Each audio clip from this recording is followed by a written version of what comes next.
Welcome back to the deep dive. We take the source material you share with us and we distill it down into the core knowledge you need.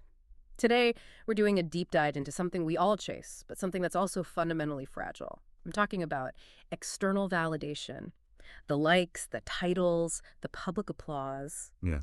It's a chase that is, incredibly exhausting and frankly pretty dangerous. Our Mhm. source material today is mostly from Beyond Approval by an engineer named Reuben Juma Onunga, and he delivers this really powerful argument. He says that anchoring your sense of worth in external feedback, it's like building your life on a foundation that's just getting more and more unstable. Okay, let's unpack that. What's so interesting about this book right away, the lens he's using, this isn't just, academic philosophy. Onunga's insights are grounded in real life and professional leadership, Mm. specifically leading these huge, complex infrastructure projects across East and Southern Africa. Mm. And then he blends that practical experience with stoicism and biblical wisdom. And that blend is what makes it so potent. So the core mission of this deep dive for you, the learner, is to really get the actionable steps. How do you make that shift from what he calls performance to purpose? Yeah. How do you trade this soul-crushing pressure of being liked for the strength of being useful? Because that's the contradiction of modern life, isn't it? He just nails it. We live in an age of just extraordinary visibility, but at the same time, unprecedented insecurity. Everyone is seen, everyone is heard, but almost everyone is struggling with who they are inside. And that gap, that space between visibility and worth, that's what we're going to fill today. So let's jump into chapter 1. He calls it the validation economy. We need to understand the mechanism here. What makes approval the currency everyone wants today? It starts so subtly, doesn't it? That conditioning from parents, from teachers, and then it just scales up globally with strangers. Yeah, and what's fascinating is how he maps out the sort of economics of the system. In this validation economy, competence takes a long time to build. It's a slow burn. But attention, that's an immediate high-return currency. Yeah. Popularity just travels faster than substance. Appearance often gets you further faster than actual ability. And the whole system is transactional. Completely. You say the right thing, show the right image, you get that emotional hit, the currency flow. Which creates this devastating feedback loop. You put in minimal effort for maximum perception, and that incentivizes, shallow work. Exactly. And the warnings about this go back millennia, way before the internet. The Stoics were so clear about this. They taught that real freedom only begins when you are no longer a slave to what other people think. If your well-being depends on whether a crowd approves of you, you're basically managed by invisible masters. Okay, wait, I get the philosophy, but isn't some external validation necessary, for motivation? If I don't get any applause, how do I know my work is even having an impact? And that's the core question the book gets at. The difference between necessary feedback and dependency. The author points out that the trap, the snare, is deceptive because it feels like security. It feels like connection. But approval is fragile. It changes with public mood, with trends, with algorithms. When you build your stability on that, you're handing over your inner life to forces you just can't control. So it's not just unreliable, it actively messes with your internal state. Precisely. The source pulls in that ancient wisdom, the fear of man lays a snare. This dependency, it doesn't lead to joy. It leads to this constant, exhausting management of other people's perceptions. If approval is the trap, let's talk about the price of getting caught. Chapter 2 covers the hidden costs of living for applause. Because it's never free, right? It always comes with these hidden strings attached. And if you connect this to, say, your professional life, the costs are structurally damaging. The first one is a profound loss of authenticity. Right. When approval is your main goal, truth becomes negotiable. And it's not about big lies. It's the small compromises. It's 1,000 small compromises. It's, adjusting your words to fit the room, agreeing with a bad idea just to stay popular. It's that constant exhaustion of keeping up a facade where you're filtering everything through, will this cost me approval? And that leads right to the second cost, chronic anxiety. Since approval is unstable, relying on it is just a guarantee for distress. Your mind becomes this surveillance system, always scanning for feedback. You're checking emails, monitoring reactions, and any silence you get, you interpret as disapproval. That mental burden must be just immense. It is, and it feeds the third cost, the erosion of courage. You start avoiding necessary risks. In professional life, that means avoiding tough conversations, not speaking up in a meeting because you might challenge someone important. You choose safe opinions over truthful ones. And the final cost. This one resonates so much today. Burnout. Yes. Performance-driven living demands constant output, not to build substance, but to maintain an image. Think about the person who stays late, not because they have to, but because they need to be seen staying late. It's performance theater. Rest feels irresponsible because being absent might make you irrelevant. And the source draws this really powerful contrast, right? The people chasing approval stay anxious, while those who pursue value, they eventually get recognition without even looking for it. The metaphor he uses is potent. Value is built in silence, like roots beneath the soil. No one applauds the roots, but without them, no tree stands.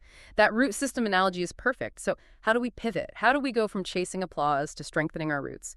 Chapter 3 talks about the turning point when validation fades. It can happen so quietly, a job loss, a public failure. For the approval seeker, it's a crisis. Right, but the value-driven person sees that crisis as a revelation, as clarity. Approval can be like a soft cushion. It hides your weaknesses. It lets you put off real growth. When the applause stops, all that scaffolding falls away, and you have to confront what you actually own, your skill, your character. Sounds painful, but necessary. It is. The source quotes that old wisdom, "Before I was afflicted, I went astray, but now I obey your word." Affliction strips away everything you borrowed, the praise, the status, and it reveals your core strength. And this leads to chapter 4. Value is built in silence, not spotlight. Our culture, it mistakes being obscure for being a failure. But the book argues obscurity is the best place to train. I want to connect this back to his background as an engineer. When he talks about building in silence, you have to think about infrastructure. Exactly. You don't applaud the blueprints. You don't have a party for pouring concrete.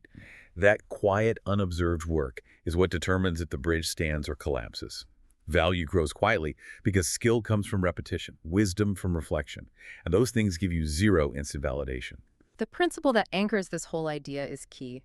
Study to show yourself approved, a worker who does not need to be ashamed. That's the definition of internal approval. Yeah. It's born from mastery, from knowing you put in the work. This is the approval that comes before public recognition. And silence is so important because it protects that growth from premature judgment. If you step into the spotlight before the structure is ready, the pressure will just amplify all your weaknesses. So now we get to the two things we should be building in that silence: character and usefulness. Chapter 5 contrasts image versus character. Image is easy, right? A filter, a title. But character is costly to build, and it's always revealed under pressure. And the long-term difference, especially in leadership, is just undeniable. Image might open a door, charisma, a polished resume, but only character keeps that door open. Character is integrity. It's consistency in the small things. How you treat people who can't help you. How you react when you lose. The chase for image is exhausting because you're always guarding this brittle facade, this illusion of perfection. Exactly. But character gives you real freedom because there's no illusion to maintain. The source says there's profound stability when you stop worrying about outward appearance and focus on the heart. The outside noise just loses its power. Which brings us to the practical shift in Chapter 6, from being liked to being useful. It's a total pivot in your internal conversation. You stop asking, do they like me? And you start asking, am I adding value? Usefulness is just structurally powerful. Likability is nice for the ego, but usefulness strengthens everything, your career, your team. And it requires courage and real competence. Think about a crisis at work. The team doesn't turn to the most popular person.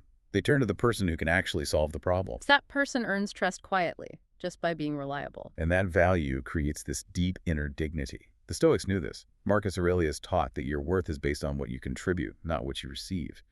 When you believe that, you stop begging for attention. Your competence just commands relevance. Let's talk about how that value-driven mind handles adversity, which is covered in Chapter 7.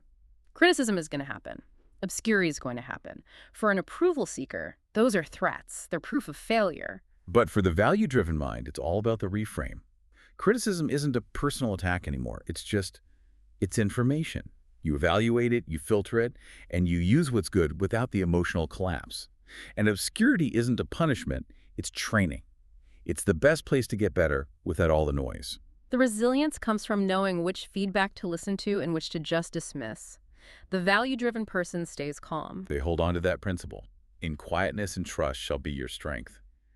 And that calm becomes this huge professional advantage. While everyone else is reacting emotionally to criticism, the grounded person is analyzing and improving. And this path leads to the result in Chapter 9. Value attracts opportunity without begging. Hmm. That frantic need to advertise yourself it fades away. It's the principle of cumulative credibility. All the energy you spent outward on networking, on optics, is now directed inward, on being ready. The source uses that classic line, "Do you see a person skilled in their work? They will stand before kings." That person didn't chase the king. Their value created the opportunity. Exactly. Opportunity shows up not because you begged for it, but because your preparation was complete. Credibility is cumulative. It's not instant like popularity. And this all leads to Chapter 10, Living Free, which is a life that's steady, calm, and just deeply grounded. So, to synthesize this whole journey for you, approval was never meant to be the destination. At best, it was a fleeting byproduct of delivering real substance. Value is built internally, and you get to keep it forever. Approval is granted externally, and it can be taken away in a second. And that is the beautiful paradox the source leaves us with. When your value speaks for itself, approval often follows. But by then, it doesn't control you anymore. It becomes a bonus, not a necessity. You can receive it with gratitude, not desperation. And that is liberation. So we'll leave you with one final thought for your week.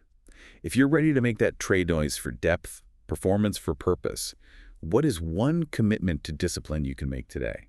A specific practice, a learning path, an act of integrity. Something that will compound your internal worth, even if it guarantees you zero applause for the next 6 months. Focus on strengthening the roots, not just decorating the branches. We'll see you next time on The Deep Dive.